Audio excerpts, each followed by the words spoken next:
Está começando mais um programa, Momentos Espirituais, produzido pela equipe de comunicação do Centro Espírita Paulo de Tarso, Vinhedo.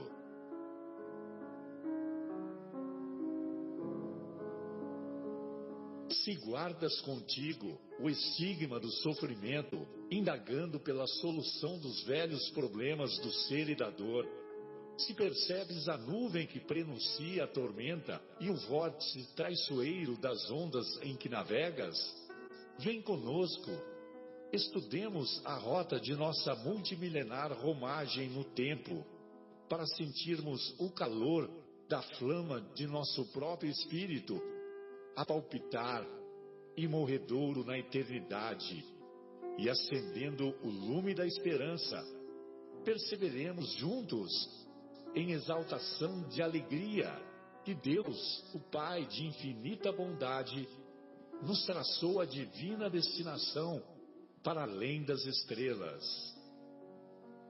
Boa noite a todos. Iniciamos mais uma edição do programa Momentos Espirituais, ao vivo hoje, 18 de agosto de 2017, direto do estúdio da Rádio Capela FM 105,9.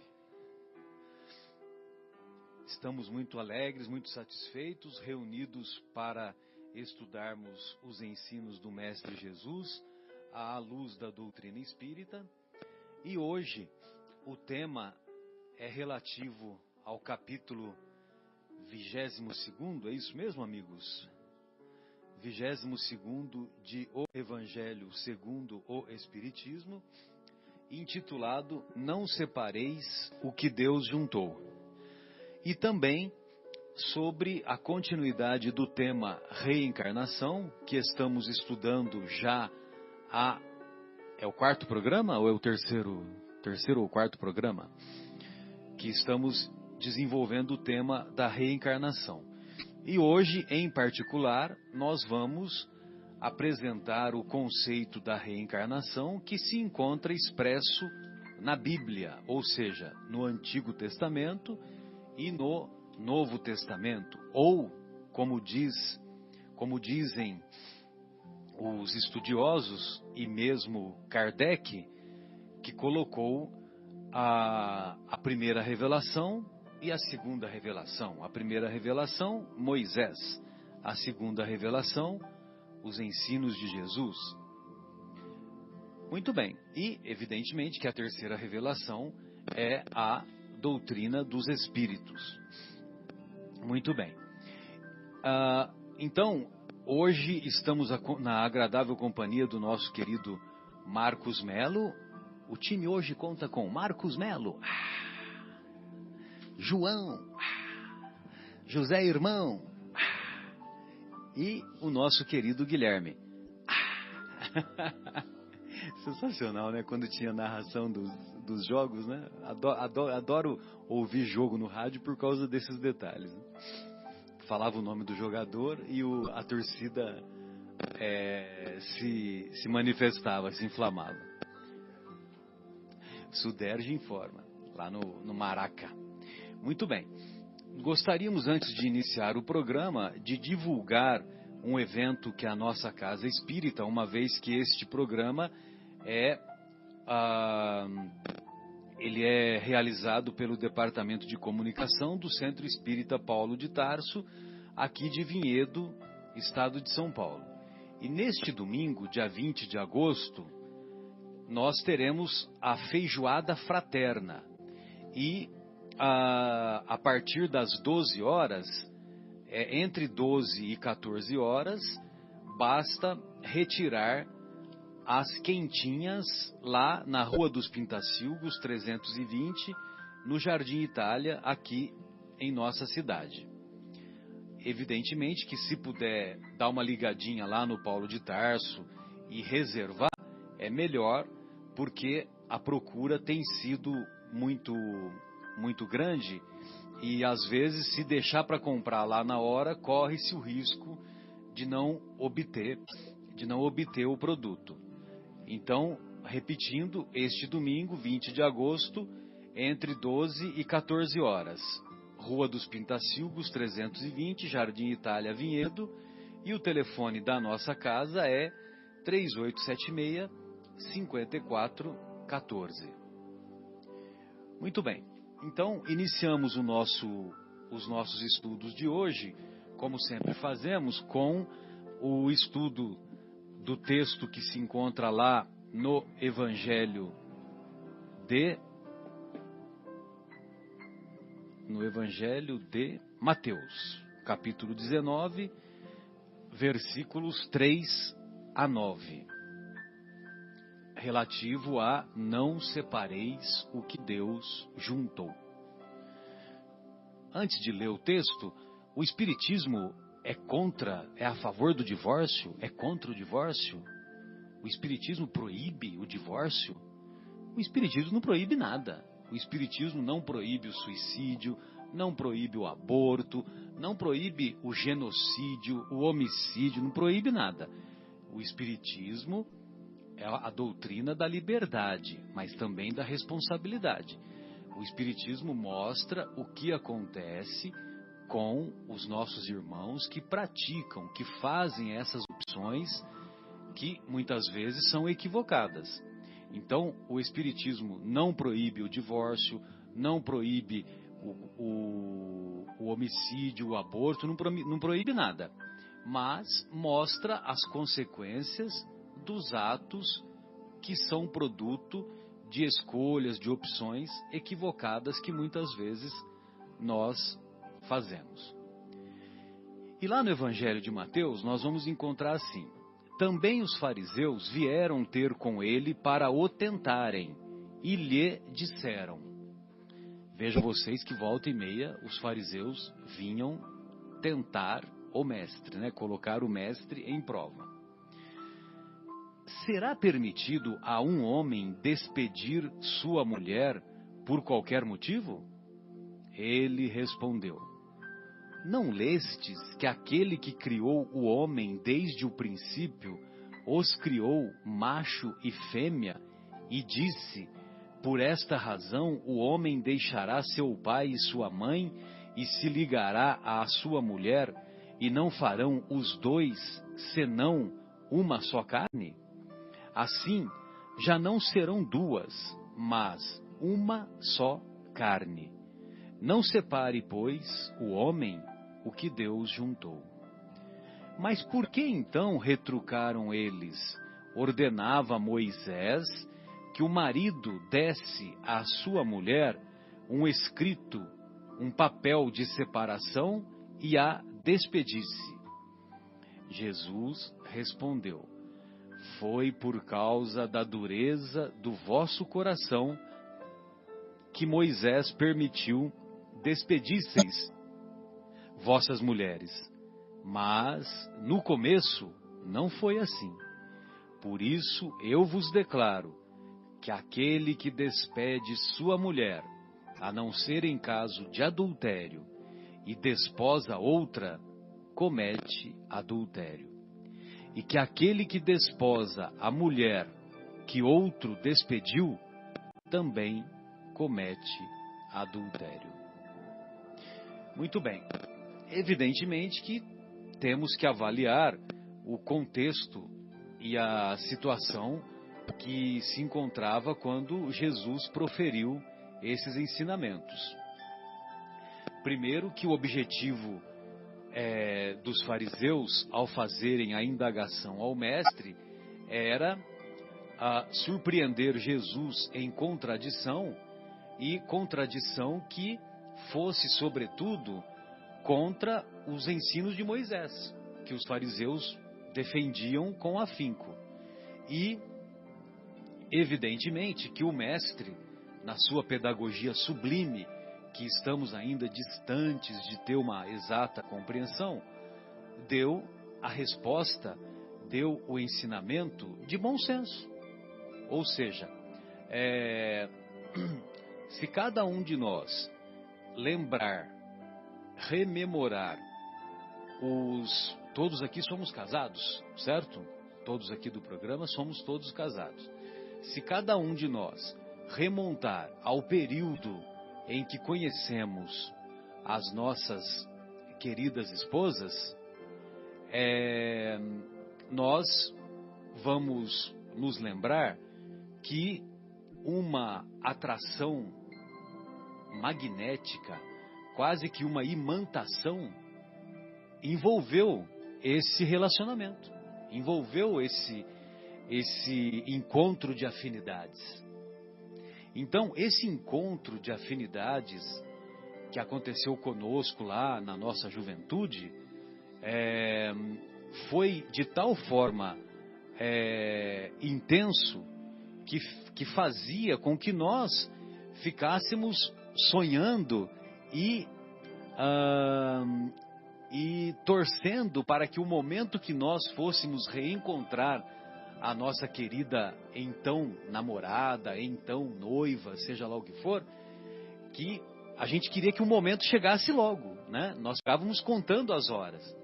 E esse poder magnético, essa atração intensa, evidentemente que são manifestações, dirão os materialistas, dirão os ateístas, manifestações da natureza, é da natureza. Mas aí nós perguntamos, o que é então a natureza, se não as manifestações do poder de Deus? Evidentemente que quando Jesus diz, não separe os homens o que Deus uniu, ele se refere a esse momento em que nós fomos atraídos magneticamente para o nosso cônjuge, para a nossa cônjuge. E evidentemente que essa atração de tal forma nos envolveu que nós nos sentimos motivados, estimulados a iniciar um relacionamento. E desse relacionamento constituir uma família, e se for possível constituir, vir os filhos, constituir uma família maior, evidentemente dando oportunidade para espíritos desempenharem com os pais novas provas, desempenharem novas oportunidades de aprendizado. Então, amigos, nessa observação inicial, esse era o comentário que nós gostaríamos de fazer.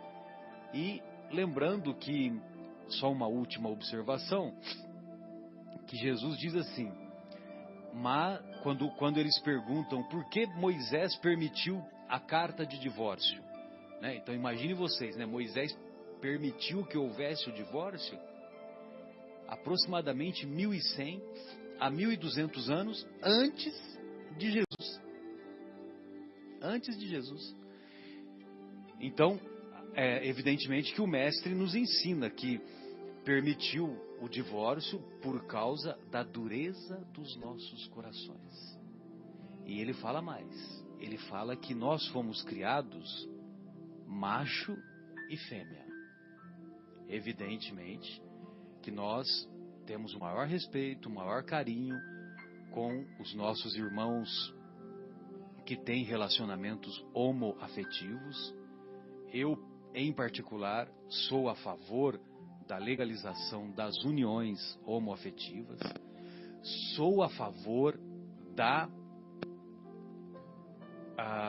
adoção dos nossos irmãos que têm um relacionamento homoafetivo, mas eu respeito e valorizo demais essa citação que o mestre faz e que se encontra lá no Gênesis, que nós fomos criados macho e fêmea, e que tudo o que sair disso são manifestações da dureza dos nossos corações. Então esses eram os nossos comentários e evidentemente que eu gostaria de ouvi-lo. Gostaria de ouvi-lo, Marcos. Boa noite, Marcelo. Amigos, os ouvintes, boa noite. Essa citação até, eu já fiz uma preleção lá no centro, né? E tem um lado que é científico, né, Marcelo? A questão da reprodução, né? e que é a oportunidade até da reencarnação, que nós vamos falar aí para frente. Só é possível haver a reprodução com um gameta masculino e o gameta feminino, né, Marcelo? Até hoje não há possibilidade de 2 femininos ou 2 masculinos gerarem um novo ser. Hoje há. Já. Hoje há por causa do bebê de proveta. Ah, sim, mas então, por exemplo, tem casais homoafetivos femininos, 2 mulheres se unem. Então, elas podem ter, uma delas deseja ser mãe. Aí elas recorrem ao banco de esperma. E aí vem o gameta masculino. O gameta masculino e se une ao óvulo dela. Ou pela inseminação, ou pela fertilização, dependendo caso a caso. Uhum. Mas ela pode sim engravidar e ser mãe.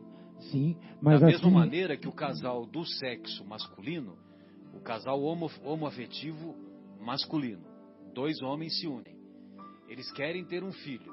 Aí eles vão ter que pedir emprestado para algum parente de primeiro grau, de acordo com a lei brasileira, algum parente de primeiro grau que seria uma mulher, que possa emprestar a barriga, né? Que seria a barriga de aluguel. Precisa do óvulo e gerar. Seria do óvulo, lógico. Então, assim, obviamente precisa de um espermatozoide e de um óvulo.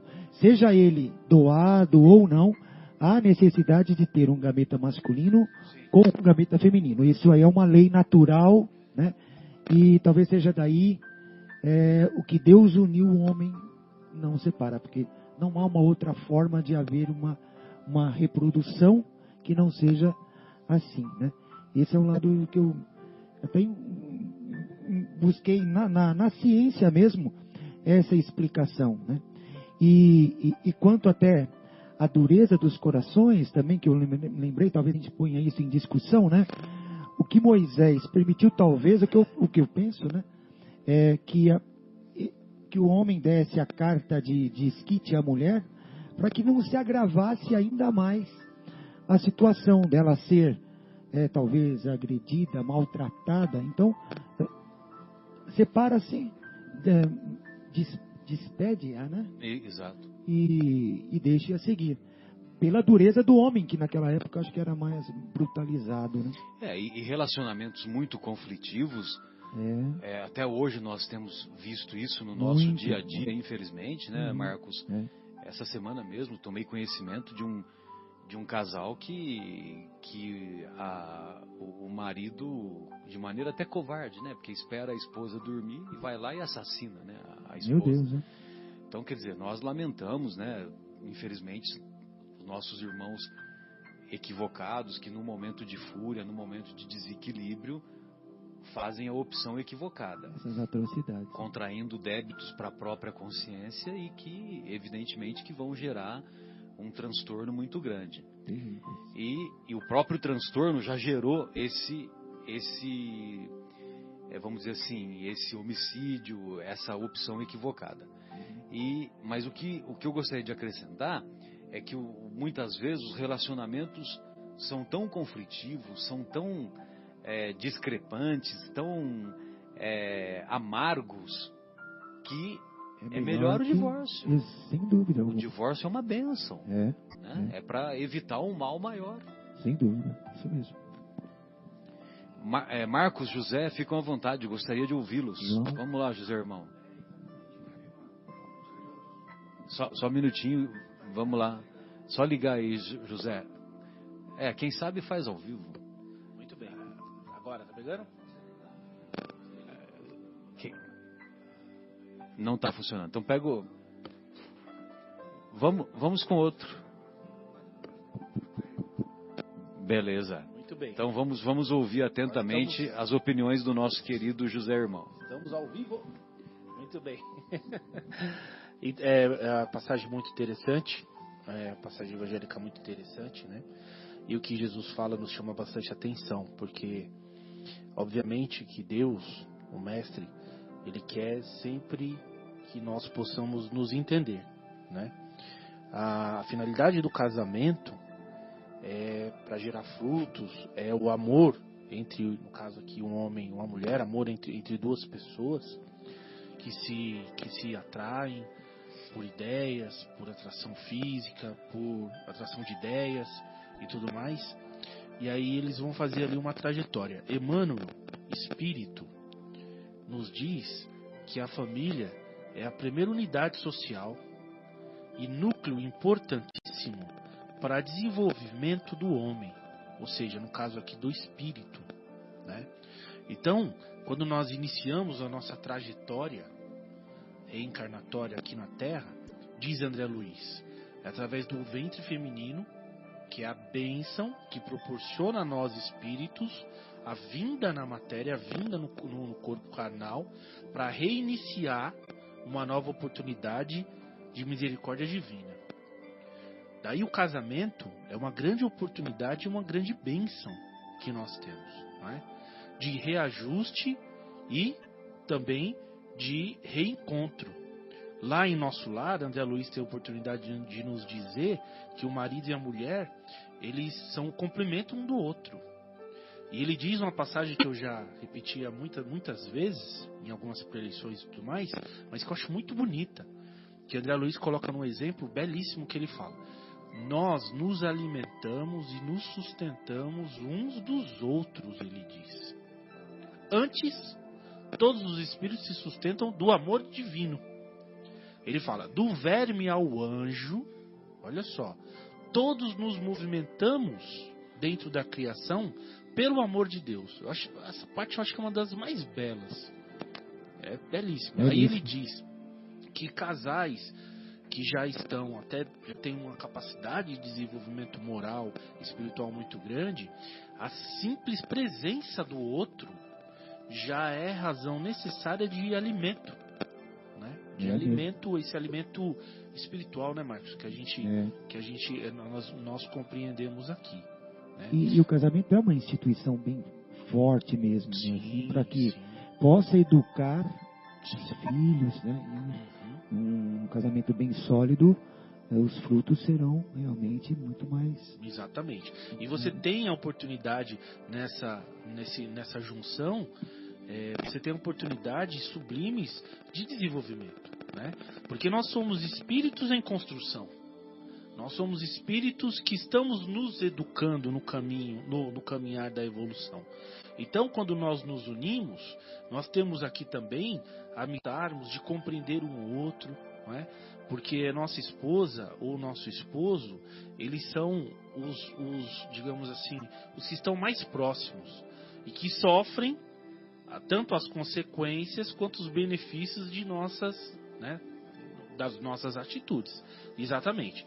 Daí que o casamento é essa oportunidade não só de amor, como diz André Luiz, de alimentação mútua, mas também de treino da paciência, da compreensão, né, do ajuste, né, da oportunidade de se doutrinar, de se educar, né, porque nós sabemos que as maiores dificuldades às vezes que nós temos são diretamente com aqueles que nós convivemos, como eu disse, né? Então, muitas vezes a gente se segura, por exemplo, na relação com um patrão. Muitas das vezes nós nos seguramos numa relação na via pública, ou mesmo com um amigo. Mas quantas vezes, às vezes a gente não, digamos, em ditado popular, não soltamos os cachorros, né? O cachorro dentro de um ente querido mais próximo. Não é? Verdade. Às vezes, quer dizer, é motivo ali da gente, aquela outra pessoa, de sustentar o nosso mau humor, sustentar o nosso desequilíbrio. Então, a gente precisa ter essa consciência, né? André Luiz nos diz, trate os parentes ou os entes queridos como você trata uma visita. Importante que a gente raciocine, importante que a gente pense sobre isso, né? Então, o casamento tem essa importância sublime, né? Por isso que Jesus nos diz, porque ele sempre nos leva ao entendimento. É verdade. Zé, me fez lembrar uma coisa que aconteceu conosco, na nossa família, né? Nós nos reuníamos em volta do meu avô e da minha avó. Os 14 filhos nas férias, né, na fazenda, lá em Areado. Então nós íamos, aquela família enorme, reunir em volta daquele casal, né, daqueles patriarca e a matriarca da família. E era lindo, porque eles eram o tronco da árvore, né? Então, na figura daquelas duas, daquele casal, fizeram bodas de ouro, aliás, depois a minha avó veio a desencarnar, mas na figura daqueles dois, a família se unia, né? E o que veio acontecer? Depois que minha avó desencarnou, aquilo realmente foi perdendo a força, né? Porque havia apenas o meu avô, os encontros já não eram iguais, e aí foi dispersando, né? Passa a ser, a segunda geração passa a ter os seus matriarcas e o seu patriarca, né? Você vê, volta uma união estável, uma união de amor, que gerou toda uma família, né? De alimentação mútua de sentimentos, né? Alimentação Bem mútua lembrado, de José. sentimentos. Sem dúvida. E você vê, antigamente tinha uma situação social bem diferente, né? Sim. A mulher não tinha, infelizmente naquela época, não tinha tanta liberdade. Graças a Deus conquistamos, foram grandes as conquistas. Ainda há muito do que a gente deva conquistar, mas naquela época existia ainda muita dificuldade, a mulher passava muita dificuldade, não tinha tanta liberdade assim, como eu disse hoje, já avançamos bastante, né? Mas, infelizmente, quer dizer, temos mais liberdade, mas, infelizmente, nem sempre temos a mesma resistência, né? Eu acredito que para a gente alcançar a excelência em alguma coisa, nós precisamos transpor, né? Precisamos avançar, né? Conseguir vencer todas as dificuldades que por acaso virão quando você está em busca de um objetivo, não é assim? Se você desistir rápido ou desistir no meio do caminho, você não vai ter mérito nenhum, né? A mesma forma é o casamento. O casamento, na minha opinião, é uma coisa maravilhosa, né? É uma criação maravilhosa. Só que no decorrer dos anos, da convivência, por conta às vezes dos problemas que vêm, às vezes por conta da parte financeira, por conta de relacionamento e tal, eu estou sentindo que às vezes muitos irmãos não têm a resistência necessária de buscar o ajuste, né? Então desiste-se muito fácil também. Eu deixei de amar, mas será? Mas que amor é esse? Será que a gente consegue deixar de amar alguém? Será que isso é possível? Ou a gente está confundindo às vezes com atração física, que obviamente vai se maneirar com o passar do tempo, né? Uma coisa é quando você tem 20, na casa dos 20 anos, até na casa dos 30 anos, depois quando vai avançando, é claro que aquele ímpeto sexual, ele vai diminuir. Isso é uma coisa natural. E vai ser substituído, obviamente, pelo lado afetivo, do companheirismo, da pessoa ali do lado, né? É engraçado, às vezes, todos aqui, nós somos casados, às vezes a gente tá junto, dá risada, discute, tal, não sei o quê, mas experimenta quando né, no caso nosso aqui, quando a mulher vai viajar, por exemplo. Lá em casa a gente fica perdido. É a tragédia. A tragédia. Meu Deus, realmente. quem puder, né? E aí a gente sente falta, não só, e aí, olha só, porque tudo que a mulher como esposa, como faz dentro de casa, é o fruto do amor, né? Sim. É o cuidado que ela tem e que nós devemos ter também com o outro, obviamente, com ela e assim com os filhos. Graças a Deus hoje os pais são muito mais, os homens são muito mais participativos, né? Do que antigamente está cada vez mais em pé de igualdade, graças a Deus. Graças a Deus. Mas, veja, esses dias, uma amiga nossa, infelizmente, perdeu o esposo, né? E é algo que muito dolorido, muito jovem ainda. E ela falou uma coisa que muito me marcou. Ela falou assim, olha, obviamente que eu sabia que eu amava meu marido e tudo, mas eu não tinha ideia que eu amava tanto. Eu não fazia ideia o tanto que eu o amava. Porque agora é a falta. Agora ela olha pro lado E é engraçado que ela diz, até as picuinhas, até as pequenas confusões, você passa a sentir falta. Quando você tem ali, que você chega... E elas gostam de confusão, hein, Zé? Cá entre nós, fala hein? isso, Marcelo. Meu Deus do céu! Não fala isso que... Mas não é verdade? Não é verdade? Quando o outro sai... Guilherme, você ia falar alguma coisa? Quando o outro sai, a gente não sente falta.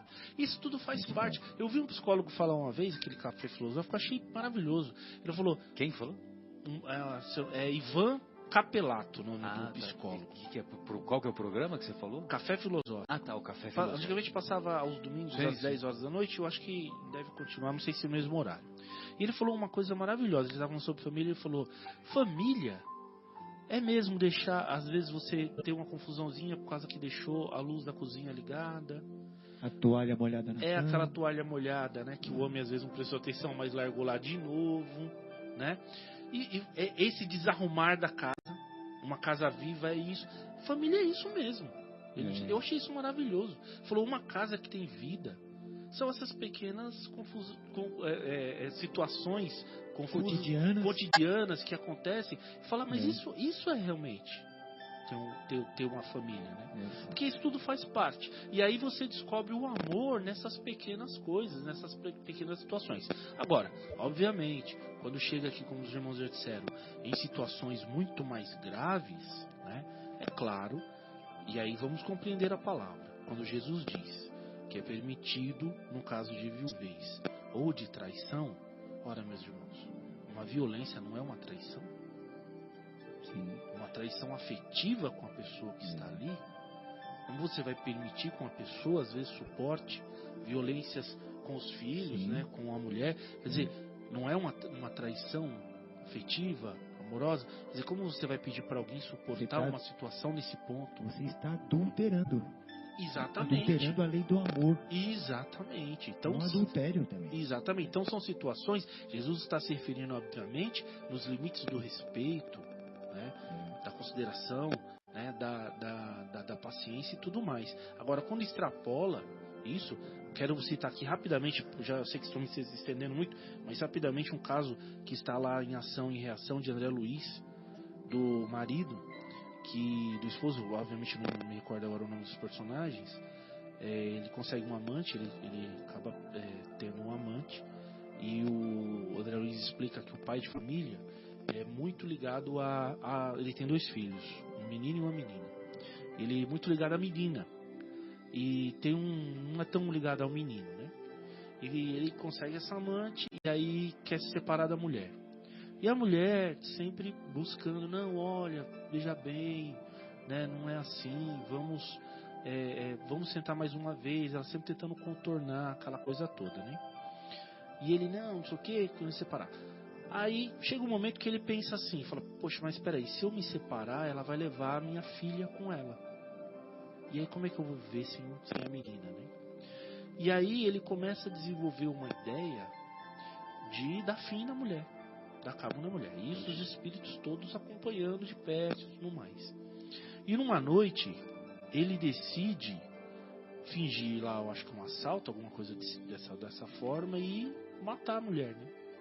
Ele pega da arma e vai indo lá pro quarto dela para poder efetuar os disparos. E nesse momento, os espíritos que estão ali despertam a esposa. Não, é a mulher. Aí quando ela acorda, que vê ele porque eles tinham acabado de ter uma briga muito feia, e vê ele com a arma na mão, ela acha que ele vai cometer suicídio. E diz assim para ele, não faça isso. Eu te amo e tudo mais, não cometa suicídio. E aí ele desiste da ideia. E os espíritos, o André Luiz explicando, falou, bom, agora se tornou extremamente perigoso. Porque ele está na mão de espíritos perversos, em desequilíbrio. Se ele não cometeu o erro agora, poderá cometer mais para frente. E aí os espíritos passam a inspirar a mulher a aceitar o divórcio, porque tanto ela quanto o filho estão agora com risco de vida. E aí concede o divórcio. Concede o divórcio. Só que André Luiz, um dos espíritos benfeitores, diz a André Luiz, André, não é a primeira vez que ele abandona a esposa e o lar. Poxa. Eu não me recordo quantas vezes são, mas fala, não é a primeira vez que ele faz isso.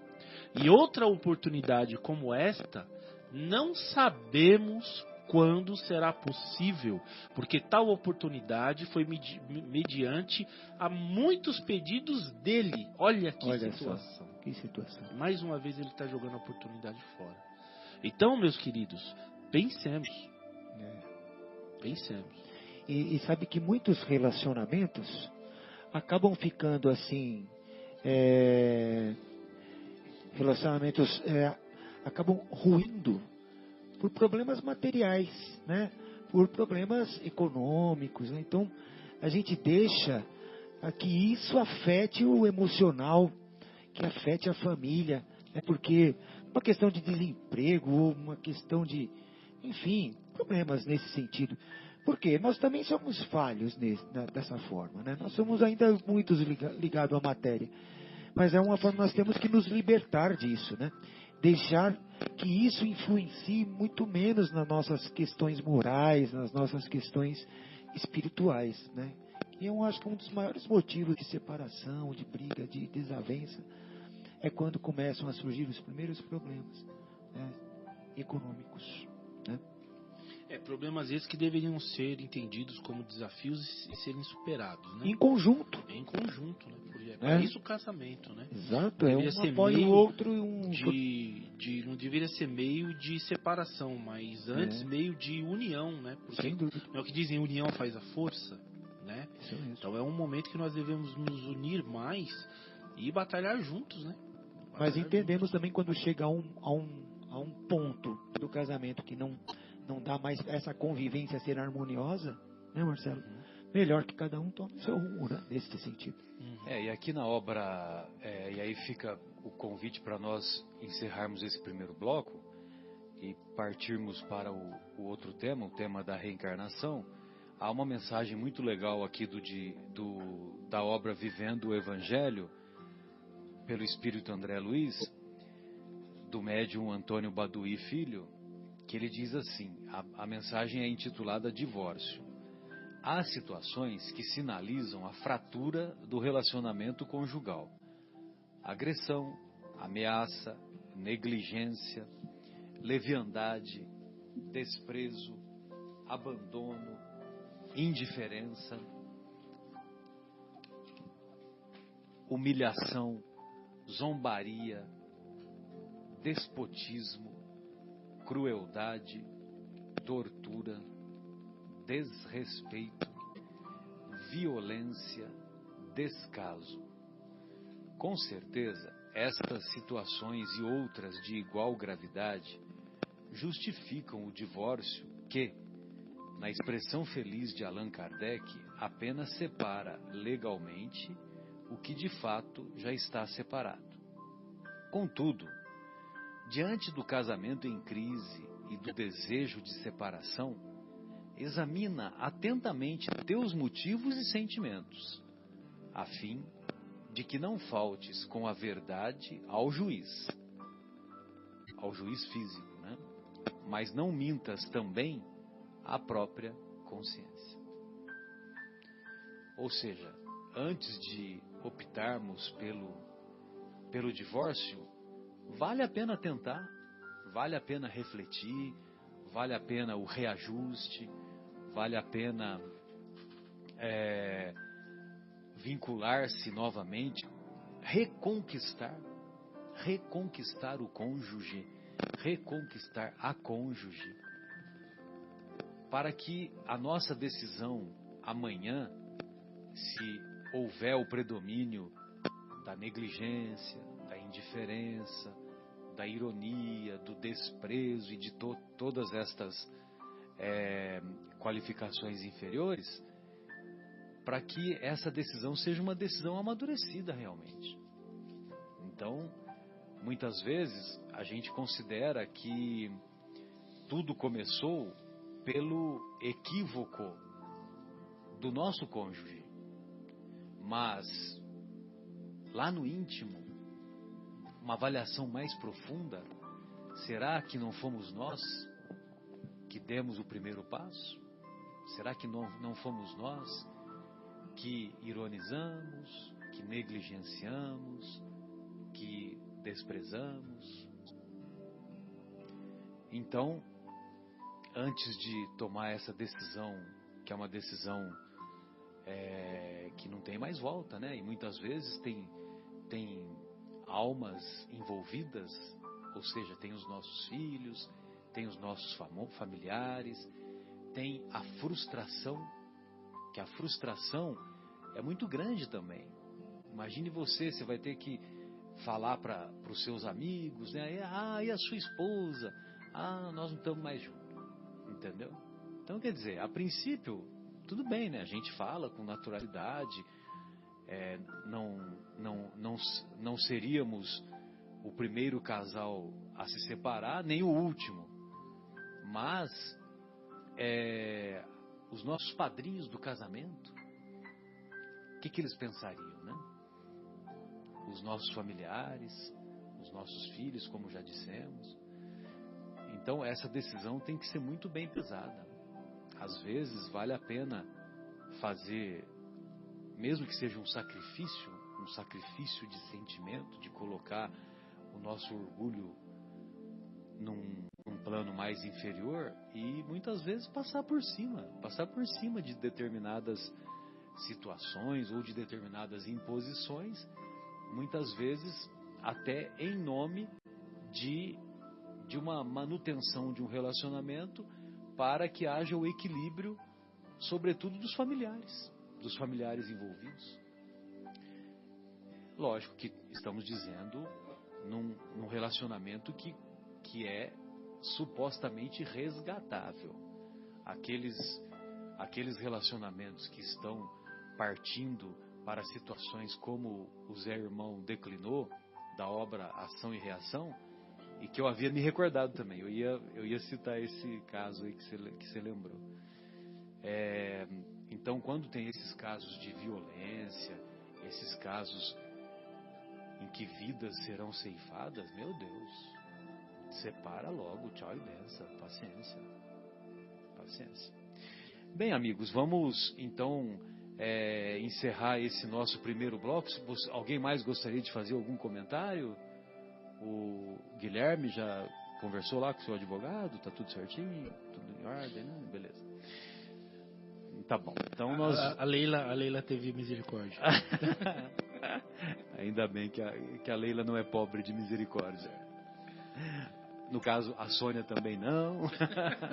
E assim por diante. Amigos, então vamos fazer a nossa primeira pausa e retornaremos em seguida com o tema da reencarnação. Ouvindo Eu Sei Que Vou Te Amar, na voz de Roberto Carlos. Aí sim, hein? Legal. Retornamos então com o programa Momentos Espirituais, programa produzido pelo Departamento de Comunicação do Centro Espírita Paulo de Tarso. Hoje com o tema Não separeis o que Deus uniu, que foi o assunto desse nosso primeiro bloco, e agora iniciaremos o estudo da reencarnação na Bíblia. A reencarnação no Antigo e Novo Testamento, ou na primeira e segunda revelações.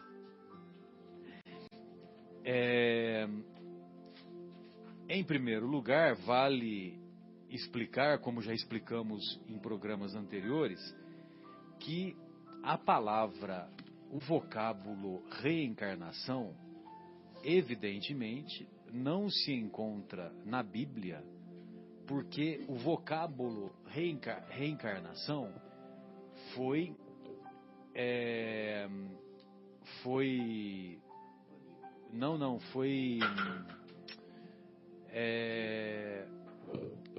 idealizado, não sei se é esse o termo, foi criado, melhor dizendo, pelo nosso querido Kardec. Então, o termo reencarnação foi criado por Kardec por volta de 1855. E reencarnação significa voltar a entrar na carne.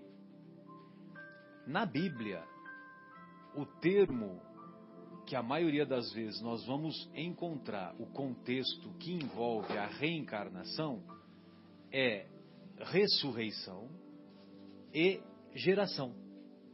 Então, esses dois termos é que, no contexto tanto do Antigo quanto do Novo Testamento, é que referem-se à reencarnação.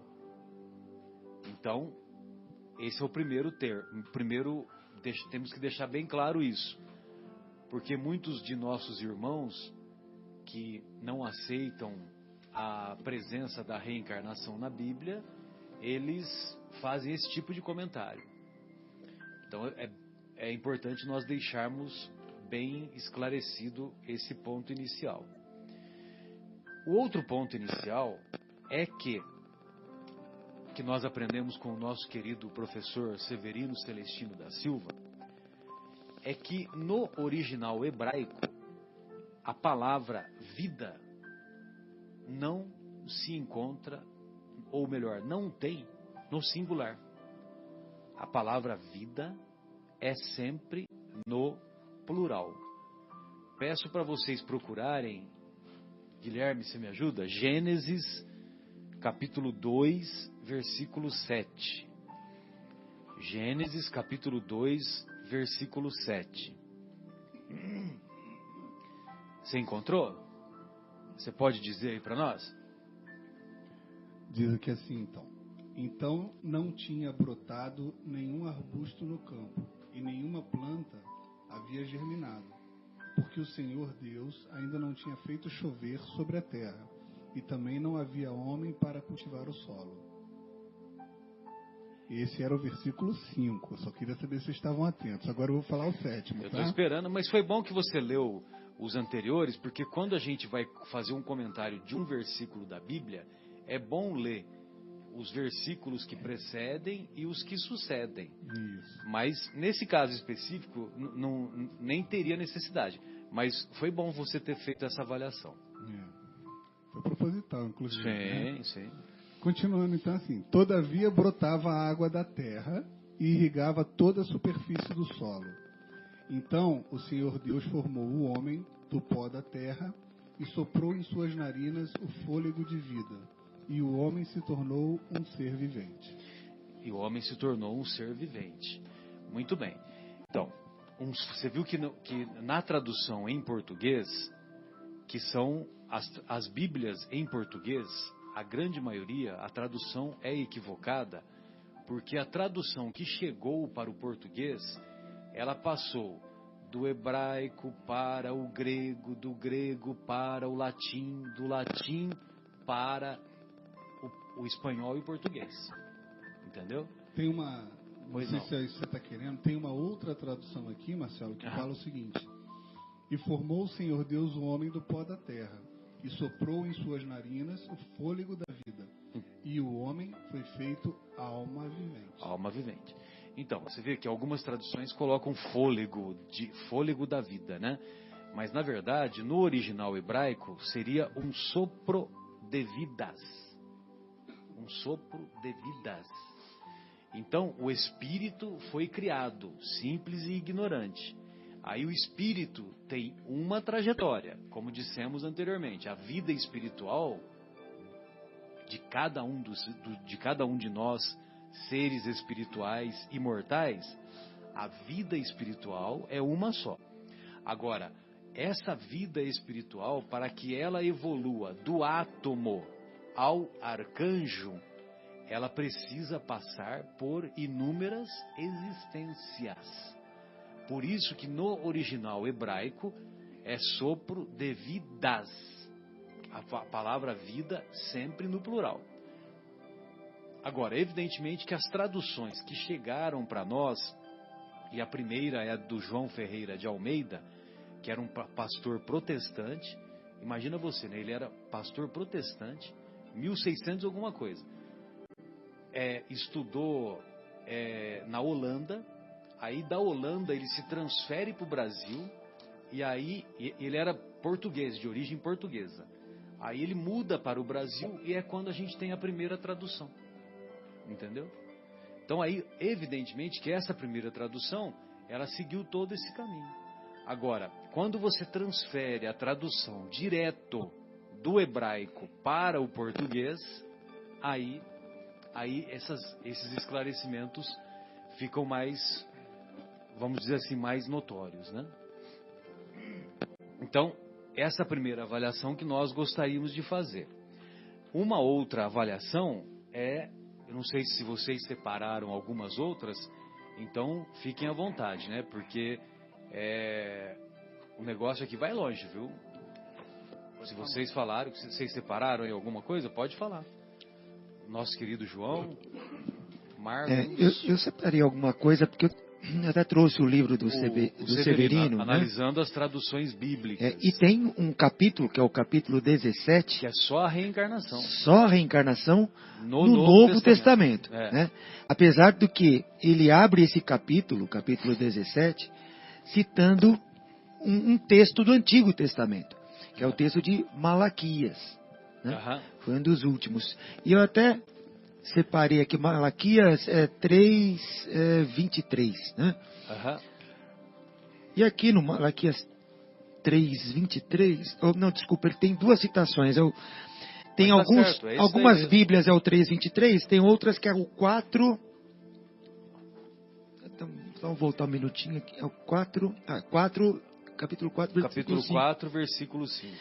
Que diz assim, ó: Vejam, eu enviarei a vocês o profeta Elias, antes do grande e terrível dia do Senhor. Exatamente. Ele fará com que os corações dos pais se voltem para os filhos, e os corações dos filhos para seus pais. Do contrário, eu virei e castigarei a terra com maldição. Então aqui, Malaquias já começa a citar que ele enviará Elias, ou seja, enviará Elias novamente. Né? Exatamente. Pela segunda vez. Né? Então, como acontece isso? Né? Virá Elias como espírito apenas ficará na terra? Não. Ele irá reencarnar. Ocupar ele irá um novo corpo. Né? Exatamente. E veio Elias. Né? Nós vamos ver para frente em Mateus 17, no capítulo 17. E o próprio mestre diz, né, nos diz que Elias veio e nós nem percebemos. Né? Ele foi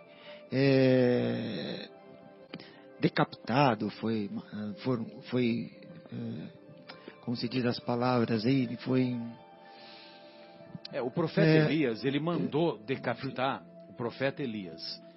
Isso se encontra lá no livro de Reis.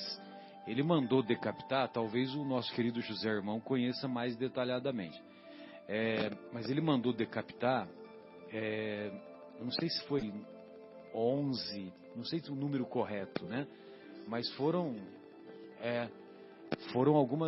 algumas vidas foram ceifadas e decapitadas, porque ele mandou decapitar alguns sacerdotes de Graal. Acho que é Graal, né? Isso aí. Centenas, né? Pois é. Aí, o nosso querido Elias, aproximadamente 800 anos depois, ele reencarna como primo de Jesus. Ele reencarna como primo de Jesus. Ou seja, reencarna como João Batista. Filho de Isabel. Filho de Isabel, que era irmã de Maria.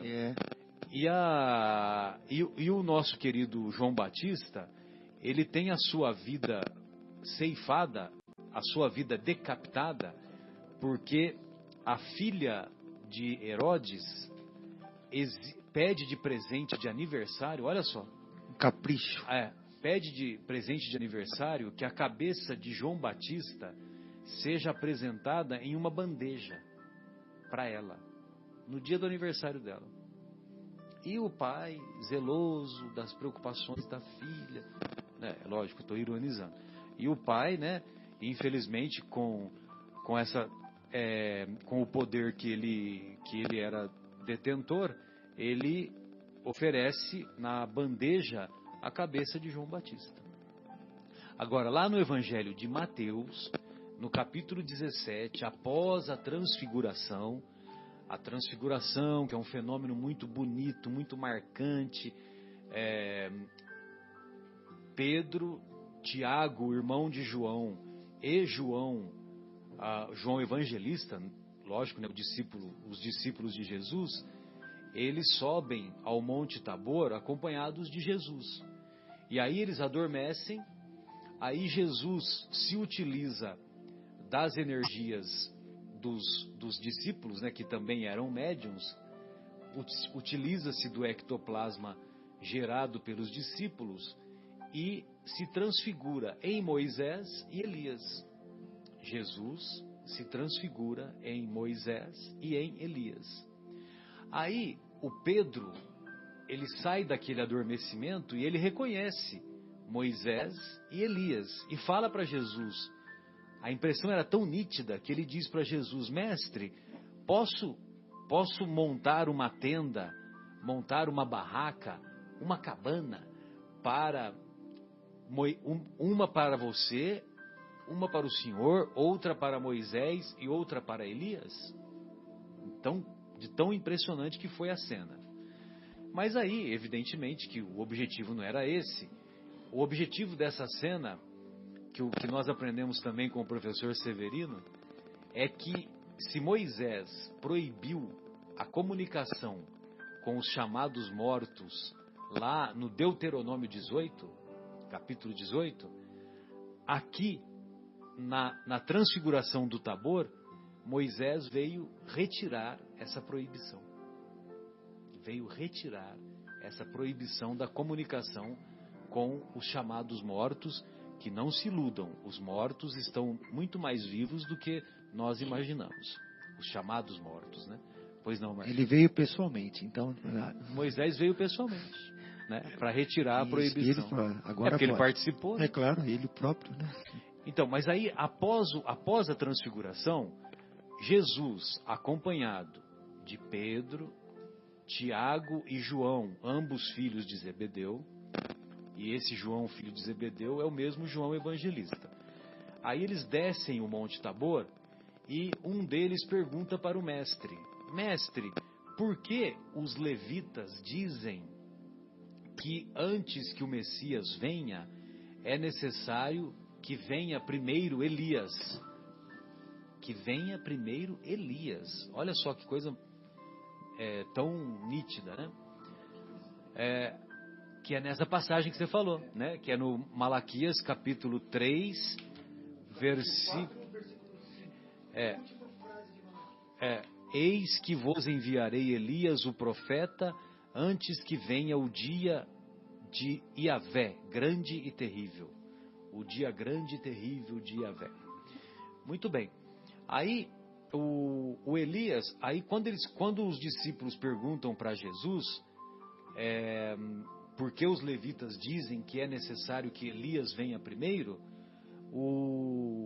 Jesus responde, na verdade, Elias já veio, já restabeleceu tudo o que tinha que ser feito, já fez o que tinha que ser feito, e os homens não o reconheceram, e não só não o reconheceram, e fizeram dele o que quiseram. E aí, no texto lá de Mateus escreve assim: e os discípulos compreenderam que Jesus se referia a João Batista. Ou seja, João Batista era a reencarnação do mesmo Elias. E o Elias, que havia mandado matar centenas de sacerdotes lá na sua época, no seu tempo lá que se encontra a história lá no livro de Reis, o Elias pôde resgatar o mal feito de séculos antes, tendo a sua vida ceifada de maneira também a ter a sua cabeça decapitada.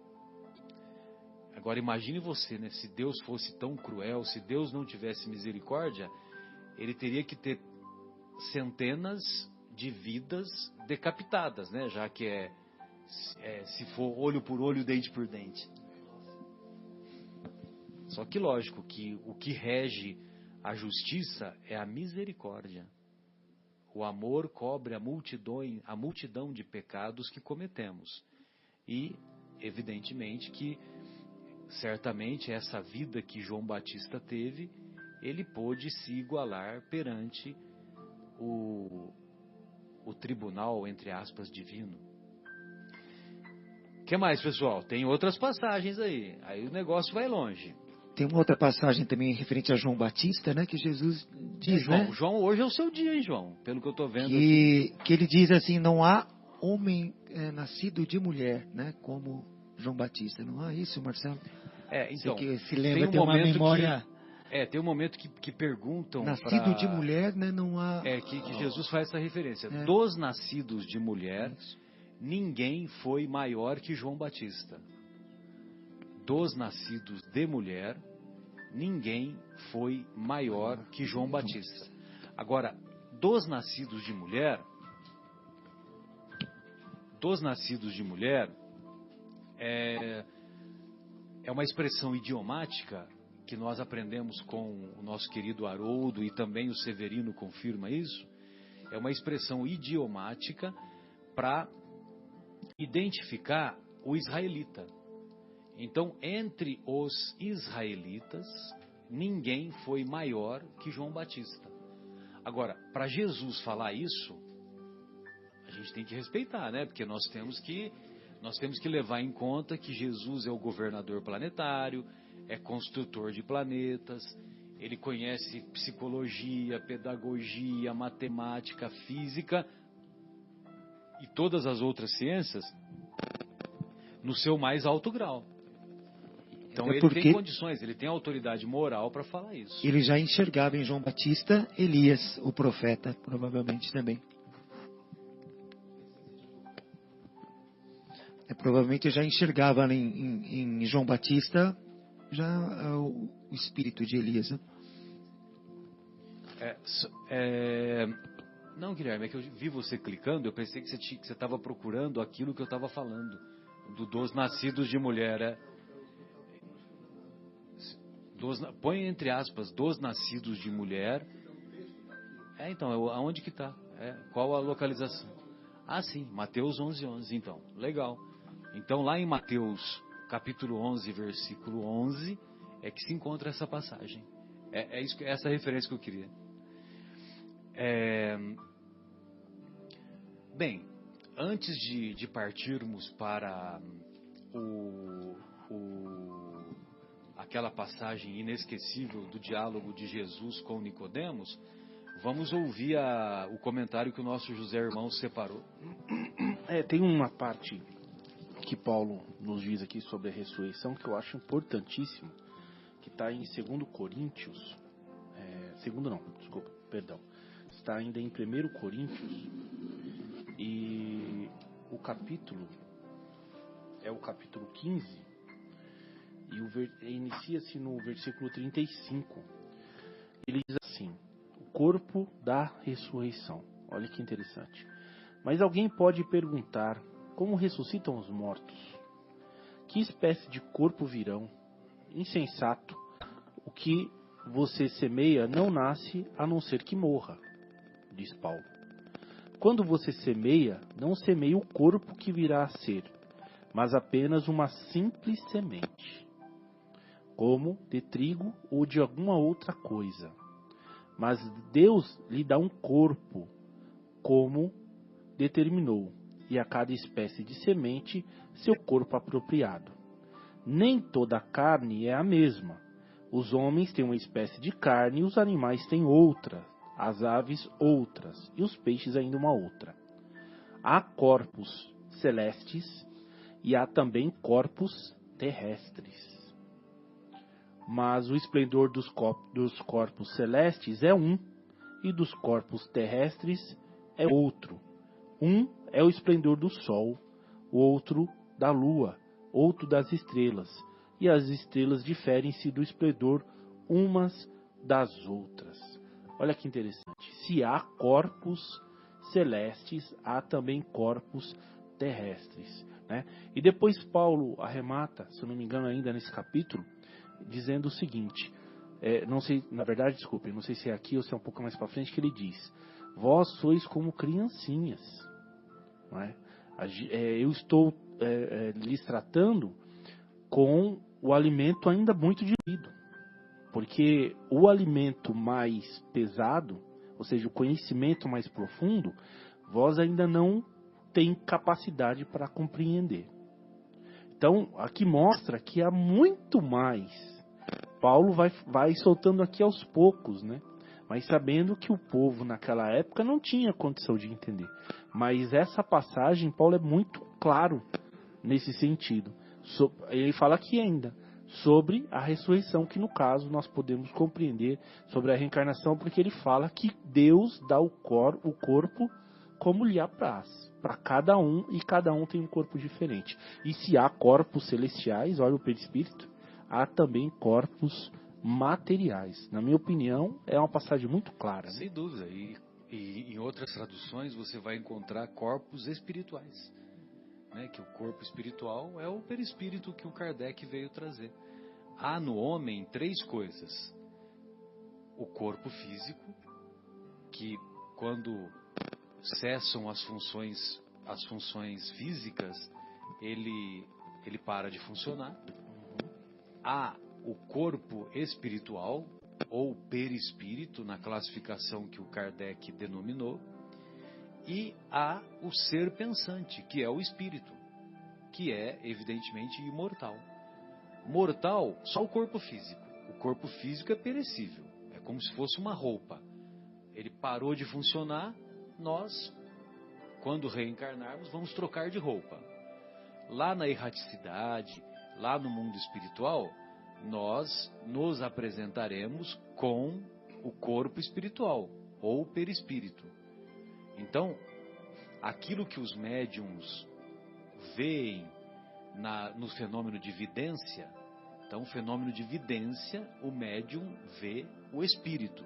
Quando ele vê o espírito, ele vê o corpo espiritual que o espírito se apresenta. E ele se apresenta das mais variadas situações. Ele pode se apresentar com reencarnações antigas ou reencarnações recentes. Porque o objetivo do espírito que está se apresentando ao médium vidente é ser identificado. Então, por isso que o médium vidente vê o espírito. Agora, o médium clarividente, aí já muda de figura. Porque o médium clarividente, ele não vê espíritos, mas ele vê imagens, vê situações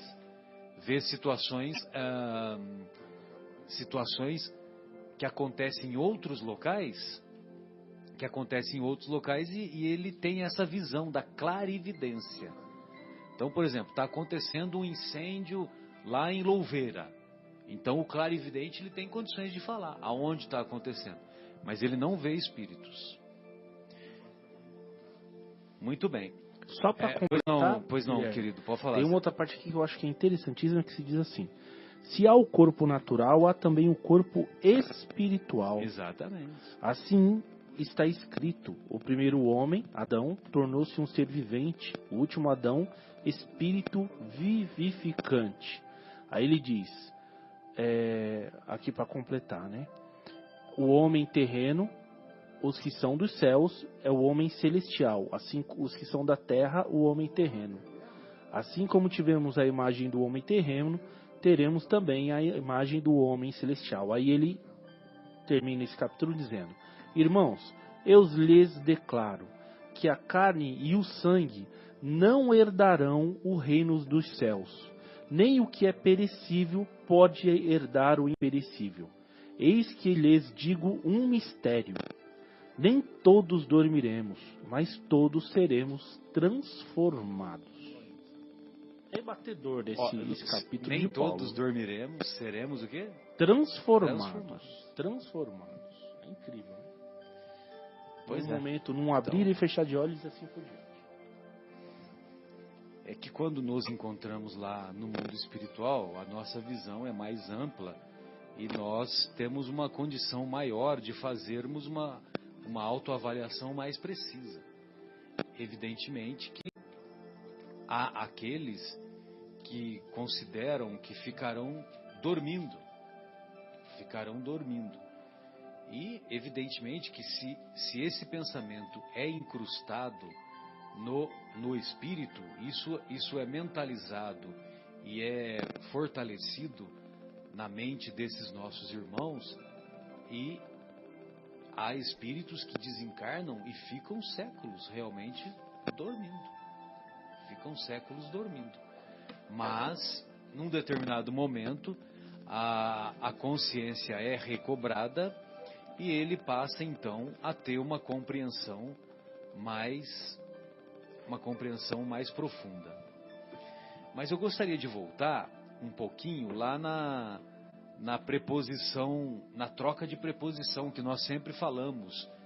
Veja se você consegue o original aí para nós, ô Guilherme, do Êxodo 20, para a gente ver direitinho os 10 mandamentos, né? É só colocar Êxodo 20.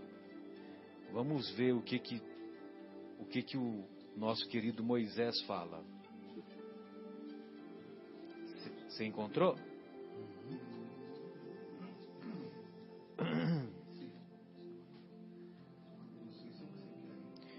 Então, porque ele vai ver se ele começa a falar os 10 mandamentos. Falar assim: e Deus falou todas essas palavras. Certo. Eu sou o Senhor vosso Deus, o Senhor teu Deus, que te fez sair da terra do Egito, da casa da escravidão. Da casa da servidão, certo? Não terás outros deuses além de mim. Não farás para ti nenhum ídolo, nenhuma imagem esculpida, nada que se assemelhe ao que existe lá em cima, nos céus, ou embaixo da terra, ou mesmo nas águas que estão debaixo da terra.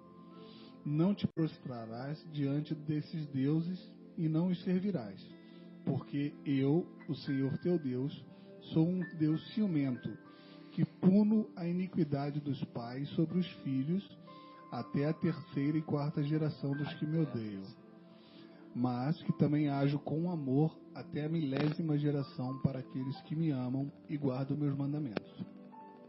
Perfeito. Continua. Não pronunciarás em vão o nome do Senhor teu Deus. É que aqui tem Yahvé, né? É. O Senhor teu Deus. Porque Deus não deixará impune qualquer pessoa que pronuncie seu nome em vão. Esse é o 2º mandamento. E o 3º? Lembrar-te-á do dia do sábado para santificá-lo. Trabalharás 6 dias e neles realizarás todos os seus serviços. Contudo, o 7º dia da semana, que é o sábado, consagrado a Deus. Não farás nesse dia nenhum serviço, nem tu, nem teu filho, nem tua filha, nem teu escravo, nem tua escrava, nem teu animal, nem o estrangeiro que estiver morando em tua cidade. Porquanto em 6 dias eu, o Senhor, fiz o céu, a terra, o mar e tudo que há neles, mas no 7º dia descansei. Foi por esse motivo que eu, seu Senhor, abençoei o sábado e o separei para ser um dia santo. Maravilha. Esse é o 3º. E o 4º? Honrar teu pai e tua mãe, a fim de que venhas a ter vida longa na terra que o teu Deus te dá. Não matarás, não adulterarás, não furtarás, não darás falso testemunho contra o teu próximo, não cobiçarás a casa do teu próximo, não cobiçarás a mulher do teu próximo, nem seus servos ou servas, nem seu boi, nem seu jumento, nem coisa alguma que lhe pertença. E finalmente... Todo o povo vendo trovões e relâmpagos... Ah, não, então já acabou. Então já foi o 10º já. Perfeito. Sim. Não, tudo bem. Agora, voltando aí no 1º mandamento, você vê o trechinho que ele fala assim: porque eu sou Deus ciumento, que puno a iniquidade até a 3ª e a 4ª geração. Dá uma olhadinha aí. Você pode repetir? Eu, o Senhor teu Deus, sou um Deus ciumento, que puno a iniquidade dos pais sobre os filhos até a terceira e quarta geração. Perfeito. Então, aí Deus ciumento, né? Então veja você, né? Já é uma tradução equivocada, né? Porque imagine Deus que é modelo de perfeição. Deus ele é portador de ciúme. Então, quer dizer, são as traduções. O Severino traduz como Deus zeloso, direto do hebraico para o português. Então, Deus é zeloso e ele pune a iniquidade dos pais nos filhos até a terceira e quarta geração. Então, esse até é uma preposição que não se encontra no original. Pune a iniquidade dos pais sobre os filhos na quarta e na quinta geração. Na terceira e na quarta, né? Na terceira e na quarta, e não até a terceira e até a quarta. Porque se for até a terceira e até a quarta, então quer dizer, eu faço uma burrada, eu cometo um crime. Aí os meus netos, os meus bisnetos é que vão arcar com as consequências. Que coisa, que justiça é essa? Logo vi agora, que nasci pobre porque por conta do meu bisavô. Exato. Agora, quando você pune a iniquidade na terceira e na quarta geração, ora, na terceira e na quarta geração, eu que sou bisneto ou tataraneto, eu estou voltando. Então, eu vou voltar e vou arcar com as consequências daqueles malfeitos em vidas anteriores, ou na vida anterior. Olha a justiça divina. Exatamente. Agora, e o outro comentário, Guilherme, um pouquinho adiante agora, o que ele fala? Mas que também ajo com amor. Ajo com amor. Até a milésima geração para aqueles que me amam. Para aqueles que me amam e guardam os meus mandamentos. Ou seja, então, aqueles que cumprem os mandamentos de Deus, e quando fala mandamento no judaísmo, não é a cultura ocidental que nós temos, né? Porque quando a gente lê os mandamentos de Deus, então nós consideramos que são conselhos, né? Nós não seguimos a risca, né? Mas no judaísmo não, no judaísmo um mandamento é uma ordem. E se é uma ordem de Deus, tem que ser respeitada e cumprida. Exatamente. Então é um negócio, não tem meio termo, né? Seja vosso falar sim, sim, não, não. Ou seja, agora Deus, para aqueles que agem, que guardam os mandamentos, Deus age com misericórdia e amor por até 1000 gerações. Ou por 1000 gerações, né? Não tem o até. 1000 gerações são 1000 reencarnações. Por isso que o vocábulo geração e o vocábulo ressurreição é que significam reencarnação no contexto ou nos mais variados contextos que essas palavras se encontram tanto no Antigo quanto no Novo Testamento. Certo. Beleza? Bem, então agora nós temos mais o comentário lá do diálogo de Jesus com Nicodemos, mas eu acho que vale a pena fazer mais essa pausa que deverá ser a última, né? Retornamos com o programa Momentos Espirituais, hoje discutindo sobre o tema empolgante da reencarnação na Bíblia, como continuidade então das nossas reflexões. Nós vamos encontrar lá no capítulo, nas anotações do evangelista João, capítulo 3, versículos de 3 a 12. Antes vou fazer um parênteses, né? Olha só, Copa do Mundo da Espanha. Quando Estádio Sarriá, 5 de julho, eu via lá, né, uma faixa que na época permitia, né, agora não permite mais. Então tinha uma faixa lá, ainda vocês veem, né, em alguns estádios, mas não de Copa do Mundo. Copa do Mundo eles não permitem mais. Então eles colocavam assim, uma faixa, estava assim, John 3, 2 pontos, 3. E eu não sabia o que era o 3, 2 pontos, 3. Só que, na verdade, John 3:3 é a referência da Bíblia, a referência do Novo Testamento. Então, João, evangelista João, capítulo 3, depois do 2 pontos, versículo 3. Entendeu? Aí eu falei, caramba, o que é isso? Né? Mas muitos anos depois é que eu fui me dar conta. Olha que coisa, né? Que bocó, né? E o interessante é que eles colocavam isso. Capítulo 3, versículo 3. E é justamente o diálogo de Jesus com Nicodemos. Jesus com Nicodemos. E o interessante é que o diálogo de Jesus com Nicodemos, Jesus estava hospedado na casa de um dos amigos lá em Jerusalém. Nicodemos tomou conhecimento. E Nicodemos, ele era um dos chefes dos sacerdotes. Ele era um dos mandatários lá, entendeu? E ele, como ele tinha ouvido maravilhas de Jesus, ele quis conversar com Jesus. Só que ele era beirando os 70 anos.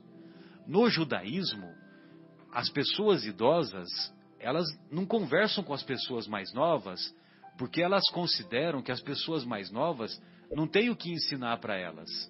E sim o contrário, né? Os mais velhos é que têm a ensinar os mais jovens. E Jesus, nessa época, contava com 37, 38 anos. Porque, na verdade, Jesus morreu no ano 33. Mas, de acordo com os estudos mais próximos, e essa informação eu estou divulgando daquilo que eu aprendi com o nosso querido professor Severino. Então, o professor Severino diz que o Herodes morreu no ano -4. Se Jesus morreu no ano 33, então 33 mais 4, 37. E esse Herodes é o mesmo que teve aquela história que mandou matar os primogênitos, porque havia a conhecimento de que o Messias teria nascido, etc, etc. Então ele mandou matar os primogênitos com menos de 2 anos de idade. Então, mais ou menos, Jesus tinha 37 anos. Embora, vou abrir um parênteses aqui, né? Há alguns estudos que não identificam essa história de que Herodes teria mandado matar. Mas tem alguns evangelistas, ou um evangelista, que faz essa referência. Se não me engano, é o Marcos, inclusive. Muito bem. Pois não, pode falar, Não, Marcos. nossa, desculpa. Mas não é você que faz essa referência. Lucas faz uma referência do nascimento, né? Unido relacionado com um censo, né, que foi feito na época.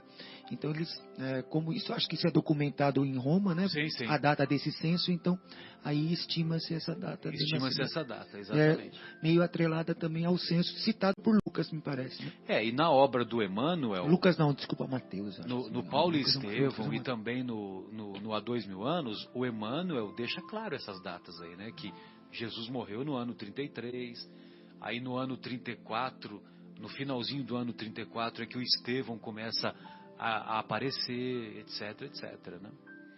E acho que é no ano 35 que o Estevão morre, e assim por diante. Bom, mas aí o Nicodemos, que era o chefe dos sacerdotes, ou um dos chefes, vai procurar Jesus em particular e à noite. E ele vai... O sábado, eles costumam cultuar o sábado na sexta-feira, quando o sol se põe, até o sábado quando termina o dia. E já era... Não, isso é outra coisa. Só sabemos que era à noite e que ele foi procurar Jesus em particular.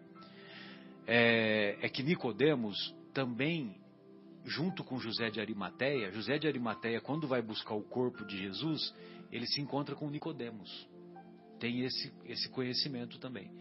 E isso aconteceu de sexta para sábado. Jesus não foi morto, crucificado numa sexta-feira? Então, eles vão buscar os restos mortais à noite de Jesus e Nicodemos estava lá.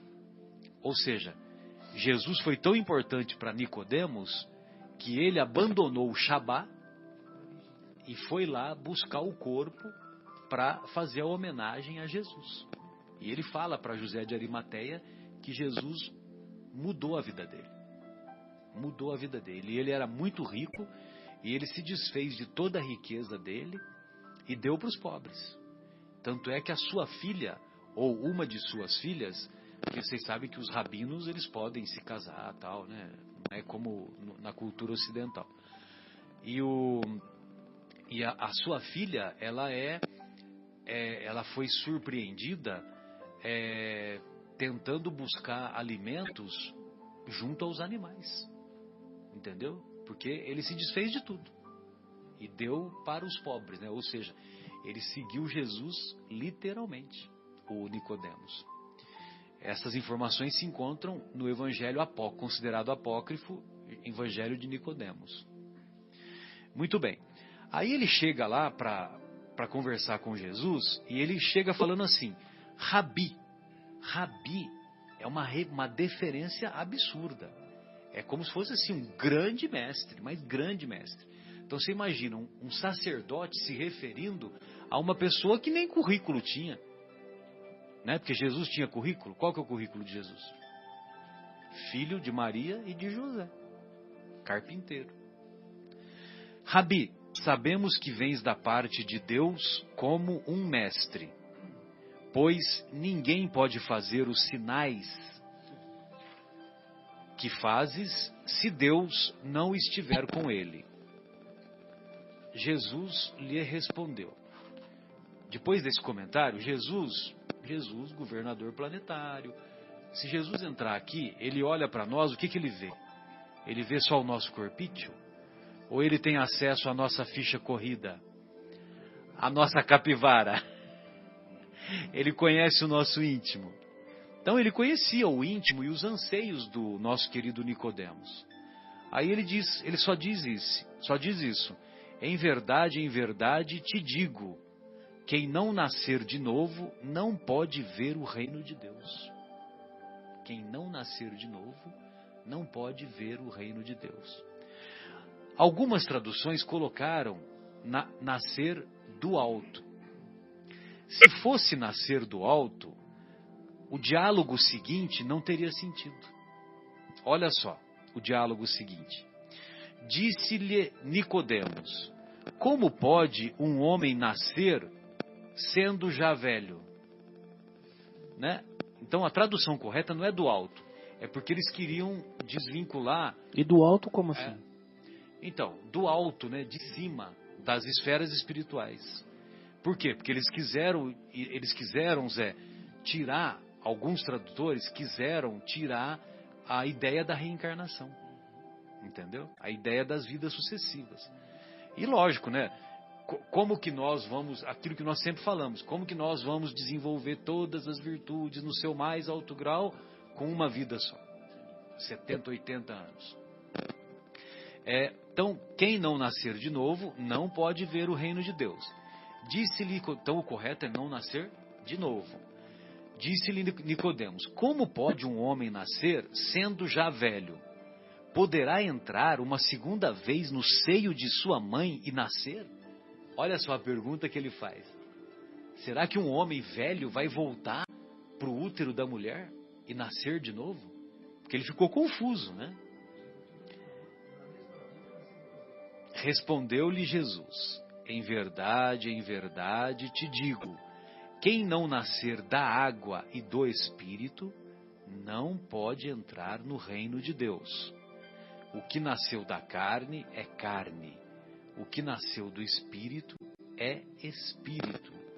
Não te admires de eu te haver dito, necessário vos é nascer de novo.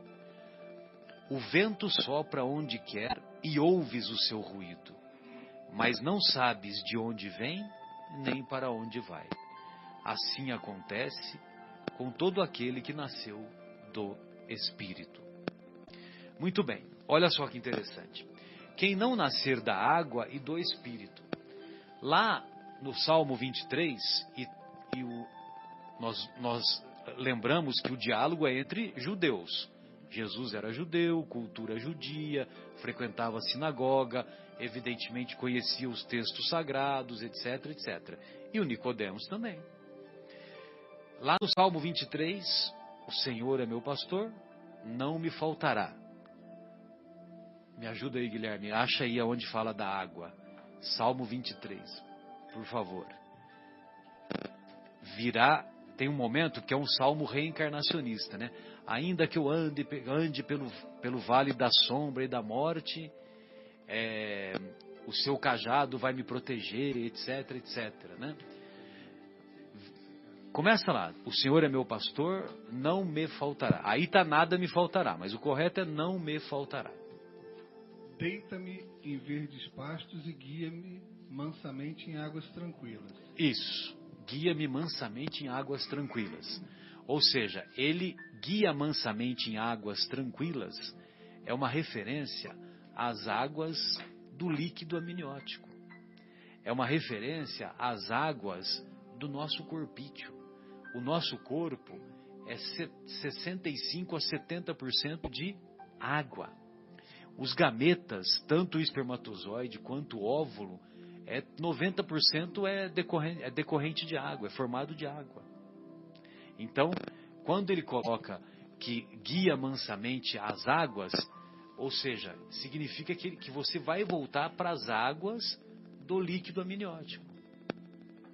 Aí muitas pessoas, muitos estudiosos quiseram atrelar essa história da água ao batismo, né? Ou seja, as pessoas são batizadas, então elas são colocadas na água, aí a água vai tirar as imperfeições morais de cada pessoa que entra nas águas para ser batizada, e quando ela volta do mergulho na água, ela volta outra pessoa. É assim que acontece? Eu pergunto. É assim que acontece? As águas das pessoas que têm aquela cerimônia que eu acho bonita a cerimônia também, sabe? Eu acho que é bonita a cerimônia. Mas o simples fato de mergulhar na água faz você livre das suas imperfeições? Evidentemente que não faz. Outra pergunta. Quem Jesus batizou? Jesus batizou alguém? Tem alguma referência? Não tem. Agora, evidentemente que os nossos irmãos que não aceitam, que querem confundir essa passagem clara de não nascer, que o reino de Deus, só pode ver o reino de Deus quem nascer de novo, então os nossos irmãos querem confundir e colocam esses pensamentos, justamente para trazer a confusão, e colocaram atrelaram a esse diálogo o batismo, vamos dizer assim, né, como é que chama lá? O sacramento, né? O sacramento, o ritual do batismo. Agora, João Batista batizava? Batizava. Agora, ele batizava, só que ele fazia as pregações e as pessoas ficavam tão envolvidas com ele, com as pregações dele, que elas queriam uma mudança real. Então ele começou a ter essa simbologia para que as pessoas mergulhassem na água e, a partir daquele momento, quando voltasse da água, que se tornasse uma pessoa melhor. E fazendo isso, ele sabia que num determinado momento ele identificaria o Messias.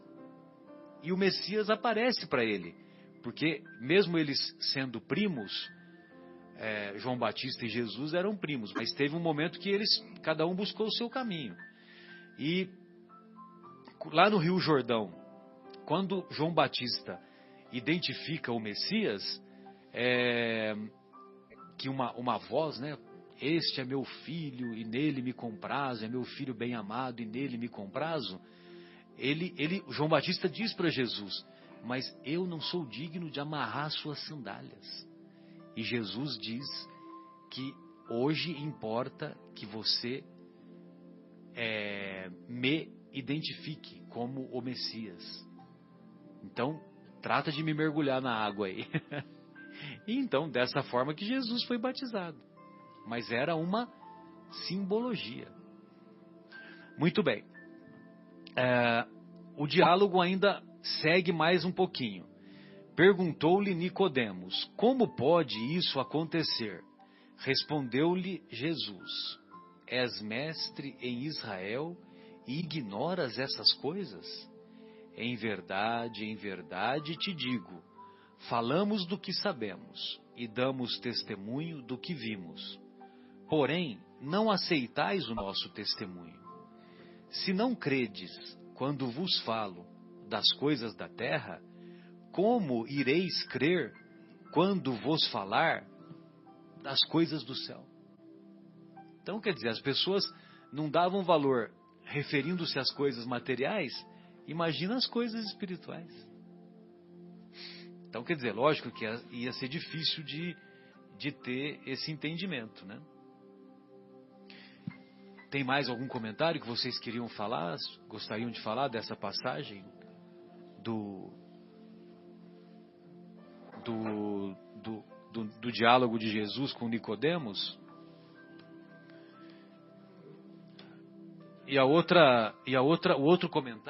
O outro comentário, Marcos, que valeria a pena referir e que já referimos em programas anteriores, é o tal da carta de Hebreus 9, 27. Né? Lá em Hebreus 9, 27, o Paulo escreve que só se morre uma vez. Vê se você encontra aí, o Guilherme. Aí veja se você pode ler alguns versículos que antecedem. Por exemplo, 24, 25 em diante. Encontrou? Expectativa no... É que aqui ele vai prensar uma porção. Não, é carta aos Hebreus. 9:27. Ele vai versículo por versículo. É isso? Uhum. Deixa eu ver se eu acho aqui também. Então, e aí nessa carta como nós sempre dissemos, para você interpretar um versículo da Bíblia, você tem que avaliar o contexto. Achou? Pois não. Vou do 26, tá? Tá ótimo. Então assim, de outra maneira, necessário lhe fora padecer muitas vezes desde a fundação do mundo. Mas agora, na consumação dos séculos, uma vez se manifestou para aniquilar o pecado pelo sacrifício de si mesmo. 27 agora.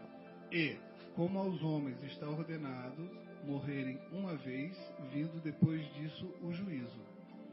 Assim também Cristo, oferecendo-se uma vez para tirar os pecados de muitos, aparecerá segunda vez sem pecado aos que esperam para a salvação. Perfeito.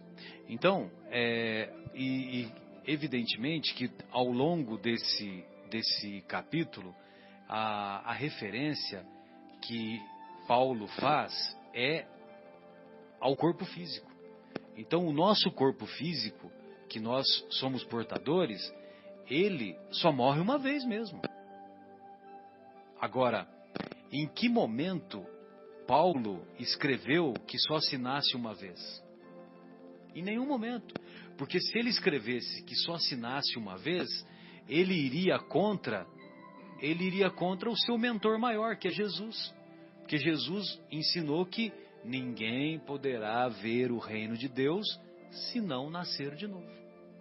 Então, em nenhum momento, em nenhuma carta de Paulo ensina só se nasce uma vez. Mas ele escreveu só se morre uma vez, referindo-se, insistimos, ao corpo físico.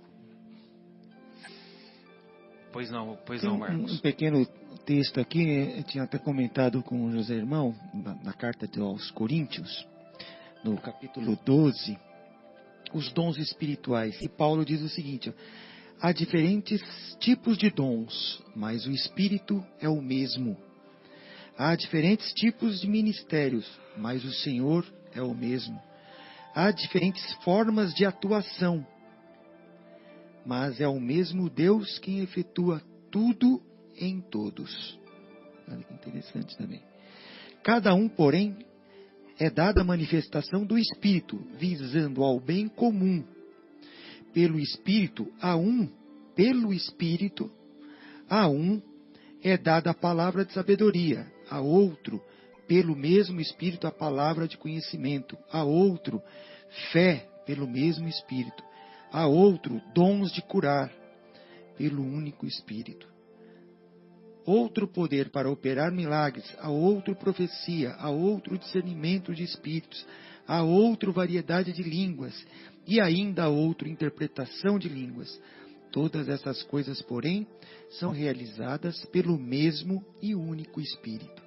Exatamente. E ele as distribui individualmente a cada um como quer. Que nós vamos conquistando com o decorrer das existências, vamos conquistando virtudes e único conhecimento. Espírito, dons, mais dons. Exatamente. Muito bem. Bem, amigos, acho que deu para a gente fazer uma boa abrangência e, evidentemente, que se alguns dos estimados ouvintes quiser participar com algumas dúvidas, o caso da rainha vai ficar para outra, né? Que aí nós, devido ao adiantado do tempo, nós vamos encerrar o nosso encontro na expectativa, na esperança de que essas reflexões sejam úteis para todos os corações que nos ouviram. E dessa forma, eu me despeço dos amigos. Pois não, Marcos, suas despedidas. Até mais, João. Até mais, José, irmão. Muito obrigado. Até mais, infatigável Guilherme. Marcelo, amigos, ouvintes, uma boa noite. Foi muito bom novamente estar com vocês aqui presente, né, discutindo esses assuntos tão apaixonantes. Desejo a todos uma boa semana, a todos os meus entes queridos, amigos. Que estaremos de volta aí na semana que vem, se Deus quiser. Tenhamos todos aí uma boa noite, uma boa semana. Fiquem com Deus. Boa noite a todos, amigos aqui presentes, ouvintes. Um grande abraço e fiquem com Deus. Irmãos, fiquem todos com Jesus, que Ele possa abençoar vocês. Um abraço a todos. Quero mandar um abraço para o nosso amigo Farid. Obrigado, Farid, por ter ligado aí, ter falado aí palavras de encorajamento aí para o programa. Um grande abraço aí, todos que estão nos ouvindo também. Que todos tenham um bom final de semana, um final de semana iluminado, cheio de luz e amor. Grande abraço.